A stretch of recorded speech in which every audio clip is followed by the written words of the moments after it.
Yes, we got another nigga covering JJK, except this time I'm the nigga, so it's different. This vid's gonna be the first 6 episodes. Then I'll drop another vid later on the last 6 episodes of part 1. And if I don't drop on the same day of episode 12, word to my mother, I'm gay. So boom, Yuji's pondering and wallowing in a whole bunch of self-doubt, remembering the Shibuya incident. Luckily, he's got his big bro Choso with him to be his lifeboat, so he won't, do that thing we can't really talk about here on YouTube. We then see Yuji on a bridge, gaining the attention of a buttload of curses. When the bridge gets broken and he runs up, then booms this squirrel-looking curse into smithereens. Then takes a ride on this worm and booms it as well. Clearly, Yuji's strength continues to become a problem, because had this been season 1 Yuji, he would have been liquefied on the spot. And now, he one-shots those for a living. He grabs the tooth, slams it in the building, coming to a stop, when this Machamp knockoff drops down with a kick that Yuji swiftly dodges, then starts to take off. And don't get me wrong, Yuji is strong, but that's a lot of damn curses chasing him. If he's not careful, he's cooked. He gets in the tunnel and calls out to Choso, who beams the curses. Who would have thought that piercing blood had so much piercingness? Wow. One curse comes from behind and Choso throws the aura lob of the century, trusting Yuji just enough to handle it, in which he does. Choso mentions that Yuji's strength is terrifying because not only is he strong, he's subtle with just how strong he is. Meaning if you didn't see Yuji fight, you would have thought he didn't have a bag like that, but he does. Yuji doesn't have a loud incantation or a complex technique, or even a technique at all, but if he gets a lick on you, it's GG's. The Glaze Fest ends here as Naoya Zenin has showed up in the frame.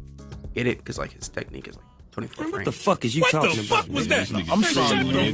Whatever. And the only reason Naoya is here is because he's trying to kill Megumi, since the entirety of the Zenin clan was left to him. This had Naoya somewhat rightfully pissed. Imagine trying hard as a mug to be the next clan head. Hell, it's pretty much promised to you due to being the strongest of your dad's, I don't know how many children, and Megumi takes it. Now he gets down and gets to straight working these two. Hit Choso with such a terribly disrespectful move that all of the anime community started redoing it. He puts the pause on him a little more when all 3 of them sense a presence that envelops the entire block. Yuji even thought it was Gojo, but immediately realized that this energy is far more creepy. And that's when we see Yuta win, and win again Okotsu. They low-key did him bad though, because he never hit this pose, bro. This is the pose he hit. Why did y'all fuck this up? Yuta drops down and Naoya gets to straight bargaining to save his own tail immediately. He wanted absolutely no problems with our goat. Choso tells Yuji that when he gets the chance, he needs to hit the dash while he fights them. And Yuji wastes absolutely no time. But best believe Yuta on that ass. Yuji, you ain't the only prodigy, gang. Hell, you almost wasn't the MC. After running for his life a little bit, Yuji does end up getting pinned by Yuta. Yuji jumps up and Yuta just barely misses him when Yuta compares this man Yuji to pre-awakened Maki. And don't get me wrong, Maki's cool. It's just that when she got punked by Toji and Jogo, there wasn't really nothing she could do. You know who could have done something in that situation?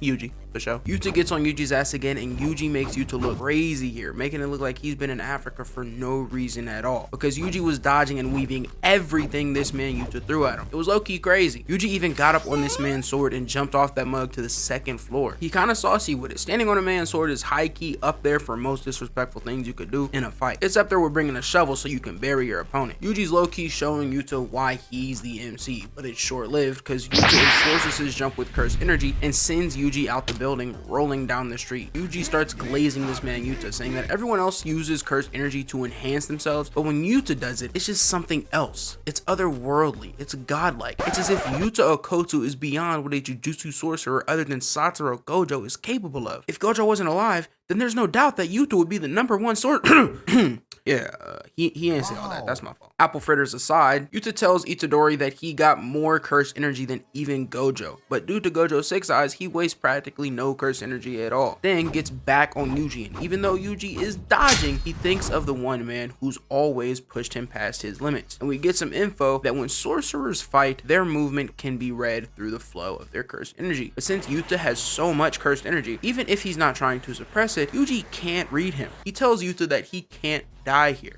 Yeah, we'll see if you have that option, Yuji. Man, it tears me up having to see my ghost fade like this, bro. Yuta attacks and Yuji dodges over the car, then runs back and just finds a knife in this Hummer. Which, I mean, anime logic, I guess, because if someone did have a knife in the whip, why in tarnation is it just on the seat? And two, did Yuji just know the blade was there? I mean, if he didn't, I don't think he would have dove through the window like that, but whatever. Yuta pulls up on him and Yuji enhances the knife with cursed energy, which Gojo never taught Yuji, clearly, because Yuta tells him he's putting too much focus in the blade and knees him in his gut. He stumbles backwards, and honestly, man, just listen to this shit. That didn't sound like no damn knee, bro. When I first watched this, I thought Yuta had another blade, but I guess that just could have been Yuji's ribs and intestines being completely obliterated. I mean, we clearly see that Yuta got some power in them legs. Yuji tries to go in with the blade, but it snaps from too much cursed energy, giving Yuta a chance to slash him down the torso, which in turn gave Yuji the chance to stomp on his blade, breaking it. Okay, Yuji, I see you, my boy. Battle like you growing each episode. You low-key got me with that cut, but my insides are still intact. Now that both of us are unarmed, I can win this. What? We're just playing, Rika. No need to trip. Keep him there. Damn. You look, you put up a fight there, Tori. I'm sorry. Hop skiddly doo on over to Naoya, who is over here giving Choso straight belt. This is the type of ass whooping you get when your parents get a call from the school and you don't find out until you midway through the ass whooping. Honestly, the anime ain't do Naoya no justice, because here and in his future fight, they don't fully show or encapsulate in this fight just how much damage Naoya is doing. After pummeling the dog shit out of Choso, he asks him what he is, and Choso simply says he's an older brother to 9 siblings. Damn. 9? 10 kids? Ah.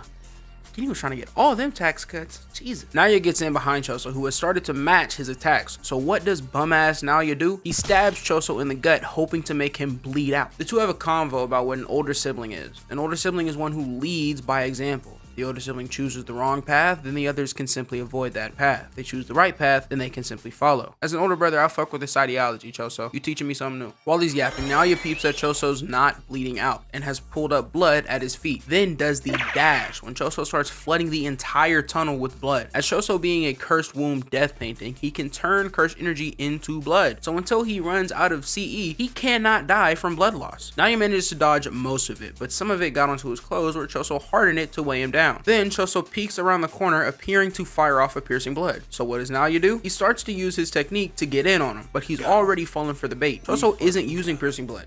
He's using his own technique that he developed himself, exploding the blood in the area and hits Naoya. Got that boy leaking on the floor, man. Yo, Zenin Clan, come pick your mans up. Just before Choso finishes Naoya off, Yuta walks around the corner and booms his ass in the chin. And don't get me wrong, Yuta's strong as hell, but I don't think he could so nonchalantly one-tap a first-grade sorcerer versus Choso considered a sorcerer or a curse user. Anyway, Yuta couldn't do this. Well, maybe he could. He did take on like 4 special cards. Yeah, no, he probably could do this. Yuta offers Naoya a med kit in exchange for telling the higher-ups that Yuji Itadori has been killed off. If Naoya doesn't take this deal, he will die, because Choso's blood is akin to poison for humans. We see a flashback of Yuji's pops being warned by his grams to stay away from that woman when she walks in, and we see a scar on her head. Yuji wakes up in a dark room and sees Yuta with this mean ass mug. Then he just starts laughing and says, "Thank God. If I was Yuji, I'd be scared too." Went from my assassin to whatever the hell this is. Yeah, so turns out Yuta didn't actually want to kill Yuji, but was put in a binding vow to kill him by the higher ups, which he technically did, but just healed Yuji immediately.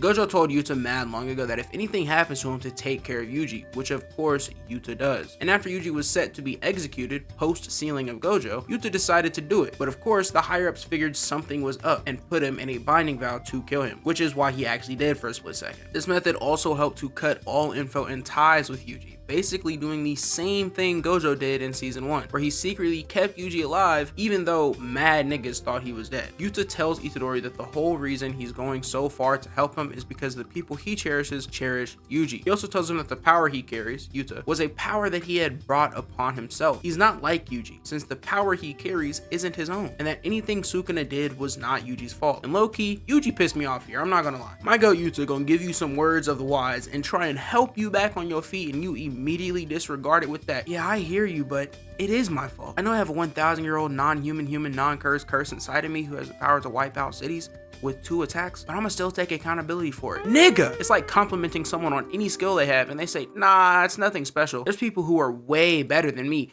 Man, shut the fuck up. Megumi pulls up and tries convincing Yuji to come back to Jujutsu Academy. Yuji tells him to stop talking like the incident didn't happen. Because of him, people are dead. And Megumi interrupts him saying, nah, people died because of us. Oops, nah, Megumi. People died because of you. It's not like you had to summon Maharaga because you were up against some special grade anomaly. You were up against Haruta, a fucking nobody. You only summoned him because you couldn't swallow your pride and take the L, even if it was a grimy L. Yuji had 11 fingers stuffed in his shit while he was knocked out. He had no choice in whether or not Sukuna was coming back. Man, that smirk this nigga had pisses me off to this day. Acting like he really did some shit right here. Megumi tells Yuji that they aren't superheroes. They're jujutsu sorcerers. Nobody can tell them right from wrong, yet they're fighting to prove why they exist every day. Their only objective is to save people, so we ask Yuji to start by saving him. I know I hate on Megumi, but when it comes to having Yuji's back, he's like second or third.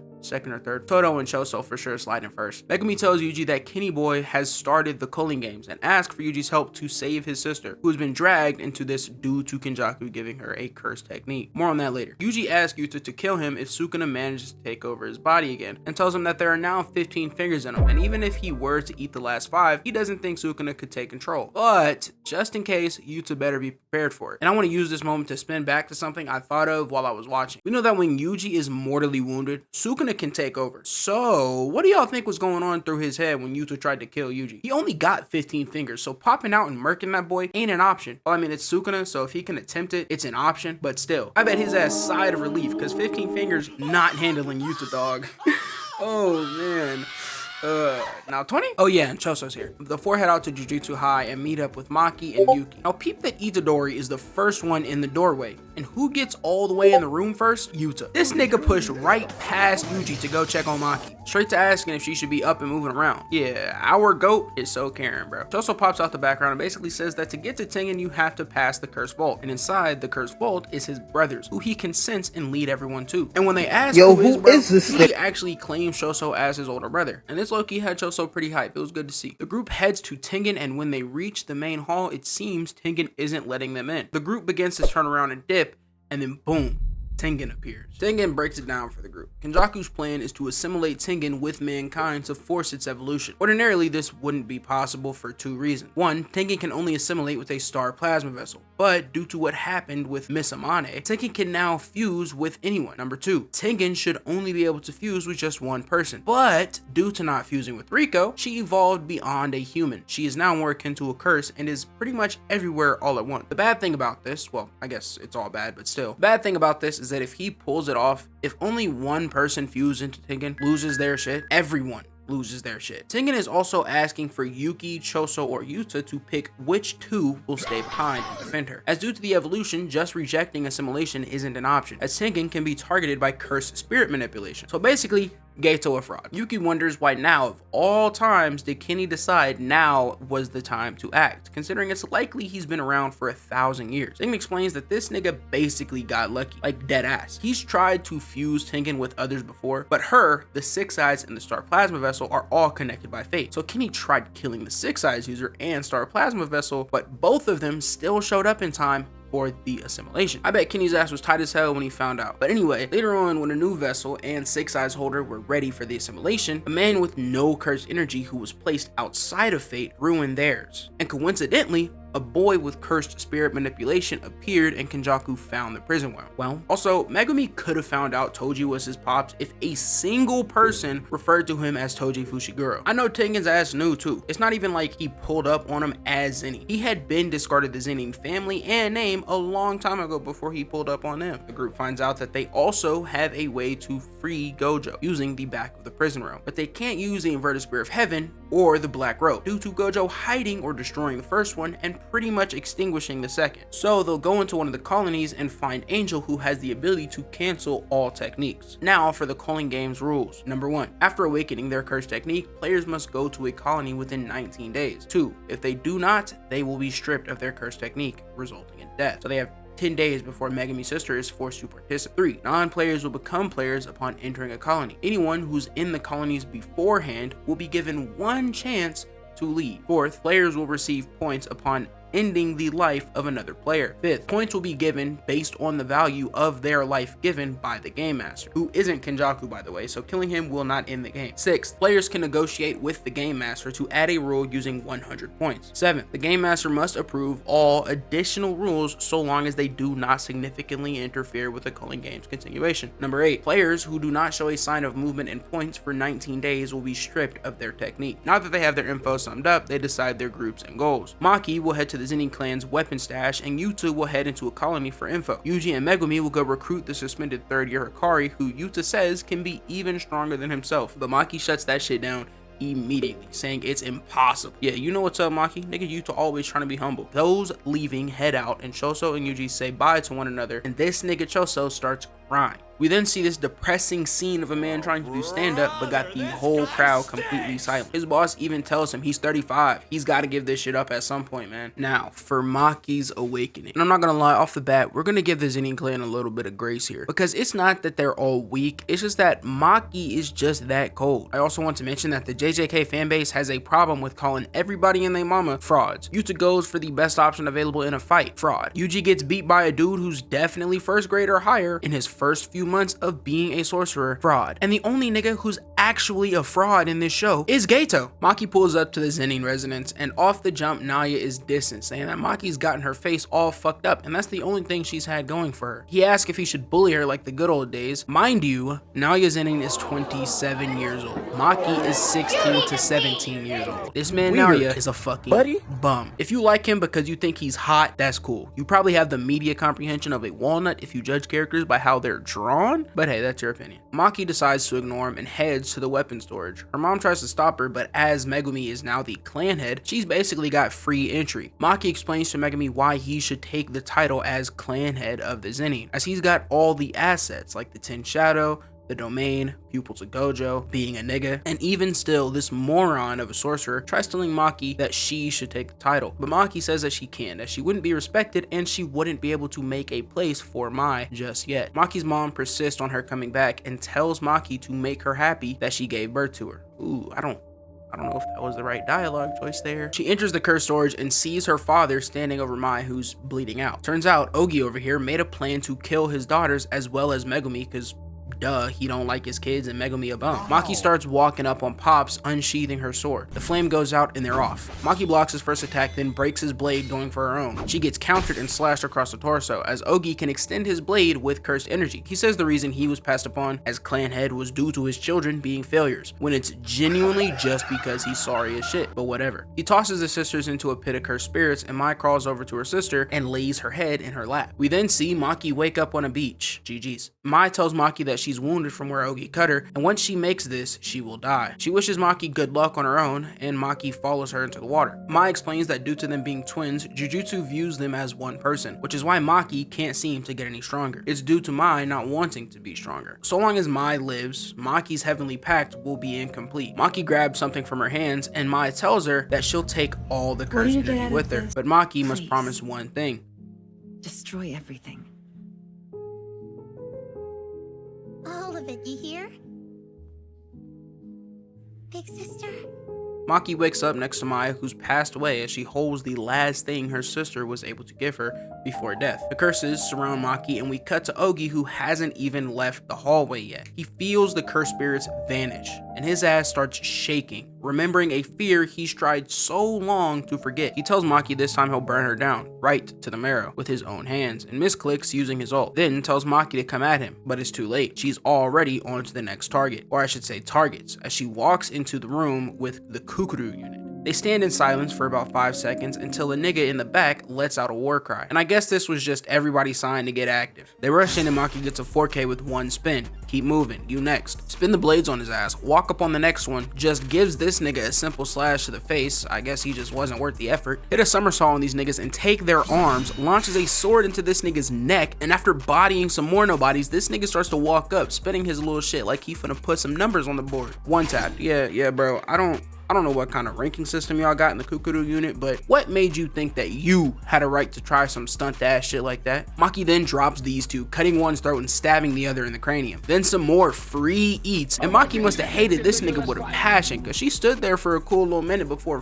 fucking him and his homeboys up, sending another sword at a random nigga in the back, making the screen go black and white for some more free eats. Now imagine being some dude who just got into the Kukuru unit and you get sent to fight Maki. Oh man, I was hoping to take some baby steps first, you know? Regular chores or something. First day, kid. Yeah, it is. Well, don't sweat it. I know a mission where we are literally getting the entirety of the hay involved sounds scary, but we're only fighting Maki. Oh really? She's just like us, right? No curse technique? Well, kinda. They say she's got a heavenly restriction akin to Toji Zenny. What? You said akin to Toji Zenny? Yep. The same Toji who took on 2 special grade sorcerers by himself, one of which was so traumatized he decided to try and wipe out all humans with no cursed energy and force the other into evolving to become the current strongest man in our age? That Toji Zenny? Yeah, that one. You're making it sound like we're gonna die, kid. Here, Buddha, if you can hear me right now.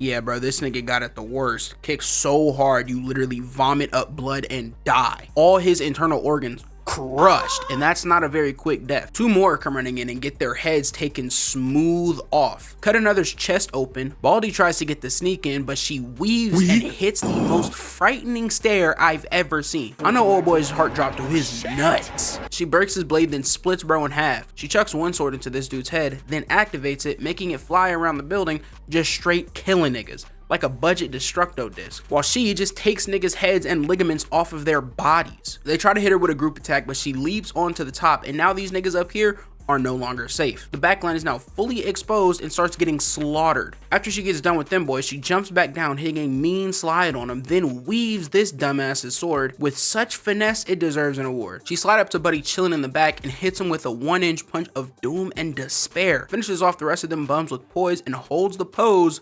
Wait for it. Now, the captain of the Kukuru unit has pulled up and sees that all of his men are done, and Maki gets hit with these big ass hands. And now, the Hay are here. A group of sorcerers, semi-grade 1 or higher. The Kukuru captain peeps that something's coming and closes his eyes, genuinely praying he can block whatever it is, and surprisingly he does. He pushes Maki back, then goes for a stab, but Maki fully blocks and deflects that shit, breaking his sword. She has broken like 3 to 4 swords at this point, by the way. She then rips this nigga's throat out his neck, and the broken sword comes back and stabs him in the head. She runs down on the old man and takes, you know, I don't know what the fuck she takes here. I'm gonna assume it's some more throat. Pause. JJK! Keep her still, Ranta. I can't keep holding her, man. Forget about me. The only reason the Zenin clan still stands is because of Toji, your little brother. Damn, he's right. If she's the same as my little bro, and my sorry ass couldn't hold a candle to that nigga, guess I might as well look cool as I go out.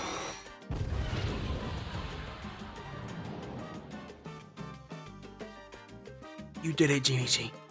You killed her. Now look, I'm not gonna shit on bro. I mean, this attack genuinely taking a lot of niggas out in the main cast, or at least doing more damage than it did to Maki. I also don't believe his speed was a factor in him beating Maki. She definitely didn't dodge all of this shit, yet still walked out ready to fade with Naoya. Ooh, shit, wrong image. Ready to fade with Naoya. He asks Maki if she has a heart, and Maki says that Mai took it with her. Maki and Naoya start throwing them bitches, while he tells her she ain't no Toji, sending her flying, crashing into the rock, and then pummeling her shit. While Naoya is beating her ass, he's thinking to himself, the sin of the insignificant is the ignorance of strength, and no one knew how Toji felt, except maybe Satoru Gojo. Man, y'all cannot make one statement without this nigga being involved. Like, I swear, in the JJK verse, you could get done cracking some shit, and they gonna talk about some, man, that was the best I've ever had. Aside from Satoru Gojo, of course. Like, what? He then goes on to say that he will be the one to stand among them, not Maki. Yeah, okay. But they knew, right? They knew that Toji was strong as fuck. And I think Maki was born just like Toji. Light to mid-level spoilers for JJK Modulo. If you don't want to hear it, you know, skip to this time frame. Now, in Modulo, Maki's grandson was born similarly to her. No curse technique and little curse energy. But later on in the series, Rika takes all of his curse energy the same way Mai did for Maki and essentially fully awakened the heavenly restriction. So I don't think it'd be crazy to assume that Toji had to go through something in order to unlock his, which would mean Toji was born with little curse energy, then something happened, now boom, the entire Zenin clan knows he could wipe them off the map if he really wanted to. And I make this whole point just to say the Zenin clan are fucking stupid. Y'all treated Toji like shit, and luckily he didn't slaughter you all. Toji dies, a new heavenly restriction child is born, and then y'all treat her even worse. That is dumb. Yo, I'm mad sick right now. Allergies kicking my ass, but I had to jump in here and correct myself. Toji and Maki were alive at the same time. When Maki was born, Toji was still alive. It just makes it that much worse that they treated her like shit, man. Naya starts dragging Maki through the rocks, then sends her ass flying. He continues to beat her ass, then hits this sick ass punch through on her, sending her flying through some caves. She does some more sliding and then tells Naya she just wants to give him a hug. Duh, silly. While projection sorcery is activated, anything the user touches must move within 1 second. If they fail, they'll be frozen for 1 second. And if you know anything about anime, that is huge. Naya taps Maki's shoulder, then does the old wraparound, but up until now, Maki has been gaining straight ult charge. And now that she knows Naya's technique, she hits Q and hit that nigga so hard it replayed 4 different times. Shit. Maki looks around the compound, finding her mom, then slashes her ass. Also, Naya didn't die from that ult, but don't worry. With the last of her life, Maki's mom pulls up and stabs his ass with a big ass kitchen knife. Maki drops Mai's body off to Momo, then proceeds to track down and kill all other combatants of the Zenin clan. And I say combatants because it's not explicitly stated, but I would believe Maki didn't kill all the women and children. With Itachi, we seen him kill everybody. We've seen that, and it was told that the only one left was Sasuke. But the Zenin clan was taken out of the big 3 families, not because they weren't a clan anymore, but because there was so few of them, there was no point in having them as a big 3 family, which would make sense if she left just children and women. Pop Skiddly Doo went over to Yaga, who's being pressed to give the secrets on fully autonomous cursed corpses, as with that ability, he could create his own armies. One of the corpses asks if he's doing alright. He says that since Yaga seems down, they could all cheer him up. Yaga says that was a genius of an idea, then apologizes for having to leave for a while. Kusakabe pulls up on Panda and cuts him free from the binding. Turns out the other corpse is Kusakabe's little sister's son. Well, not really, as cursed corpses aren't the person. Rather, they are the person's information. Kind of like the Ship of Theseus situation going on there. Watch Pantheon. A man stops Yaga who's on the way to see his son. Gakuganji, I only remember this nigga's name because it's like just so out there. Gakuganji off-screens Yaga, then Yaga just decides to give up the technique. Gakuganji is shook because why? Why would you not just fess up, then decide to spill the beans when you're about to die? Yaga says that the reason he's telling him now is because that knowledge is a curse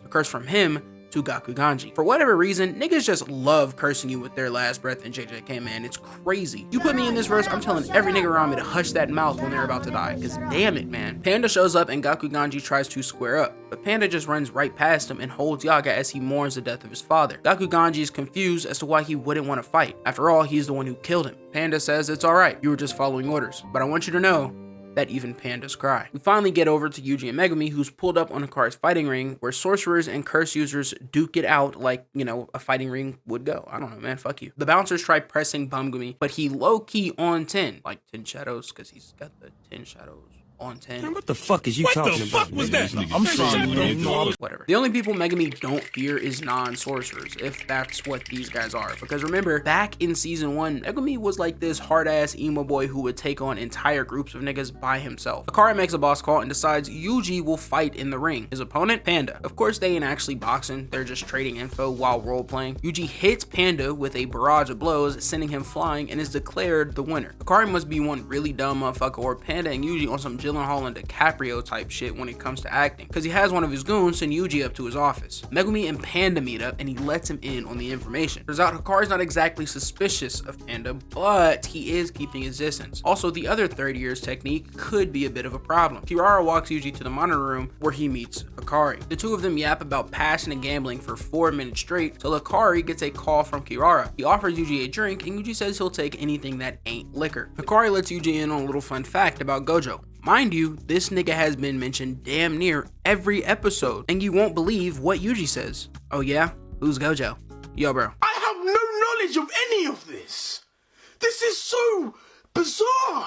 Turns out the call from Kirara was a signal that something's up, and he throws a cup at Yuji, gets up, hits him with this sick ass combo, and when Yuji tries to plead and beg for him to just sit and talk, Hikari says nah, ain't no talking.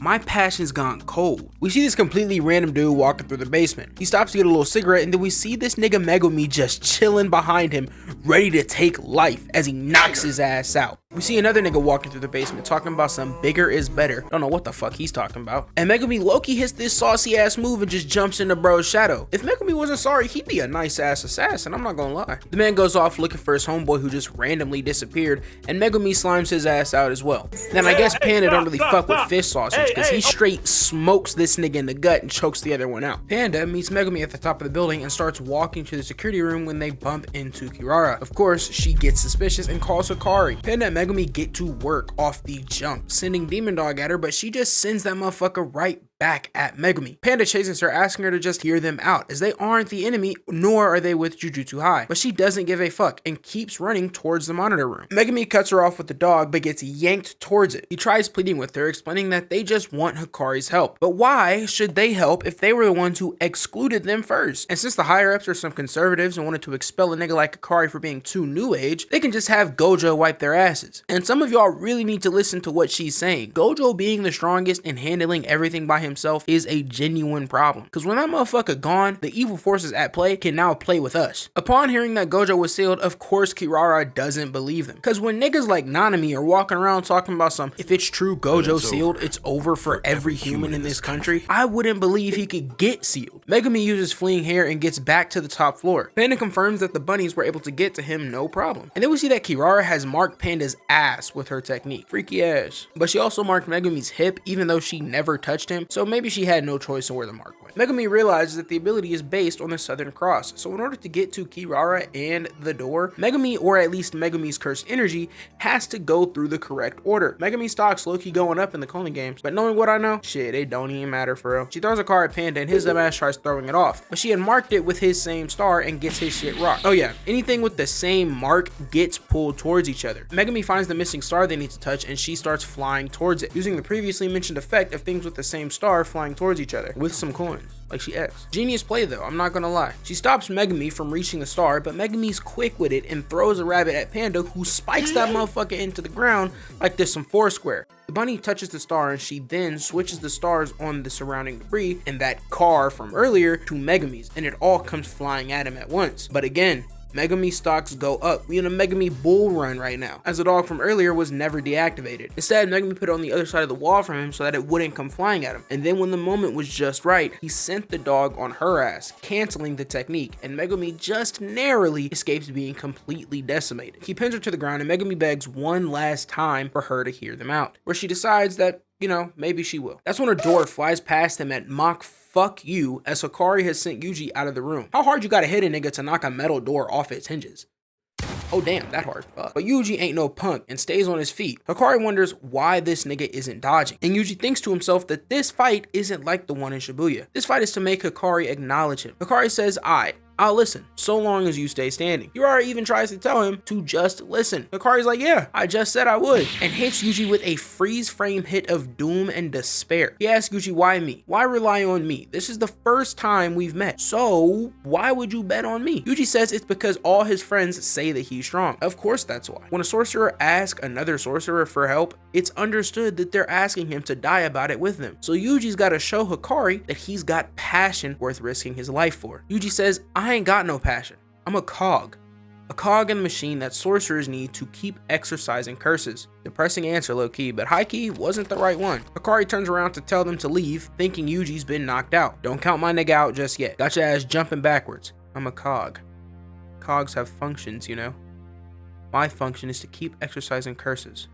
So if you're required to achieve that, I'll play along until you agree. So what is your function? He realizes that this is the passion of a cog. And just before he swings off, Kirara tells him that he's gotten all heated up. And since passion don't lie, Hikari decides to hear them out. Kogane appears and announces that a new rule has been added to the Coney games, that being rule number 9. Players shall be able to view other players' names, points, number of rules added, and current colony. We see that boy Kashimo was the one who added the rule as a way to find other opponents. In episode 6, comes to an end. Ooh, dog. Yeah, I know I'm mad late, but hopefully since there's no episode this week, the clicks will come through. I also just wanted to do a video so that when I do one on YouTube, it's not out of the blue. I hope y'all enjoyed and are enjoying the culling game so far. Trust me, I have, and also trust me, it's gonna turn up very soon. Like, it's gonna get hot. I don't really have any talking points as I address them throughout the video. My editing's not bad if I do say so myself. So right now, I'm focusing on scripting. With that out of the way, today's song is Screaming by Loathe. Until next vid, peace.